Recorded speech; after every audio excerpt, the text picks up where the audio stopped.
Team India చరిత్ర సృష్టించింది. Defending champion హోదాలో టీ20 ప్రపంచ కప్ ని నిలబెట్టుకోవడంతో పాటు సొంత గడ్డపై టీ20 ప్రపంచ కప్ గెలిచిన తొలి జట్టుగా చరిత్రకెక్కింది. 140 కోట్ల భారతీయుల అంచనాల్ని నిజం చేస్తూ అహ్మదాబాద్ వేదికగా జరిగిన తుది పోరులో న్యూజిలాండ్ ని మట్టి కరిపించి టీమిండియా విశ్వ విజేతగా నిలిచింది. పవర్ ప్లేలో అభిషేక్ శర్మ పరుగుల సునామీ సృష్టిస్తే మిడిల్ ఓవర్స్ లో Sanju Samson class plus mass innings, చివర్లో శివన్ దుబే మెరుపులు టీమిండియాకి రికార్డ్ స్కోర్ ని అందించాయి. బౌలింగ్ లో బుమ్రా పదును, బాపు అక్షర్ పటేల్, తీన్మార్ వెర్సి భారత్ ని మళ్లీ సింహాసనంపై కూర్చోబెట్టాయి. ఇది కేవలం ఒక విజయం మాత్రమే కాదు, 2023 వన్డే వరల్డ్ కప్ ఫైనల్ ఓటమికి తీర్చుకున్న మధురమైన ప్రతీకారం. స్టేడియంలో ప్రతిధ్వనిస్తున్న వందే మాతరం నినాదాల మధ్య భారత్ 3వ టీ20 ప్రపంచ కప్ ని గెలుచుకుంది. ఈ మ్యాచ్ హైలైట్స్ విషయానికి వస్తే అహ్మదాబాద్ వేదికగా ఆదివారం జరిగిన ఫైనల్లో సమష్టిగా రాణించిన టీమిండియా 96 పరుగుల భారీ తేడాతో న్యూజిలాండ్ ని ఓడించింది. బ్యాటింగ్, బౌలింగ్, ఫీల్డింగ్ లో అసాధారణ ప్రదర్శన కనబరిచిన టీమిండియా మువ్వన్నెల జెండాని రెపరెపలాడించింది. మరోసారి న్యూజిలాండ్ కి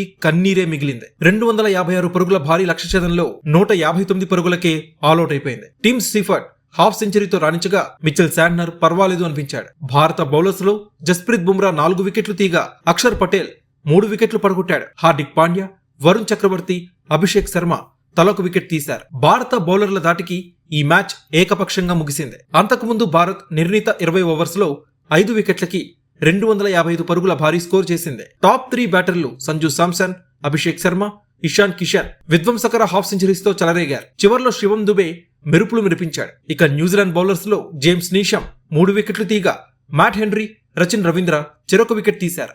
భారత బ్యాటర్ల దాటికి న్యూజిలాండ్ బౌలర్స్ కి 7 తక్కువైంది. ఈ టోర్నీలో భారత్ మూడోసారి 250కి పైగా స్కోర్ నమోదు చేసింది. ఐసీసీ టీ20 ప్రపంచ కప్ ఫైనల్ చరిత్రలో ఇదే అత్యధిక స్కోర్. మరి టీమిండియా విశ్వ విజేతగా నిలవడానికి ముఖ్యమైన కారణం ఎవరనుకుంటున్నారు? కామెంట్ సెక్షన్ లో పంచుకోండి. Subscribe to One India and never miss an update.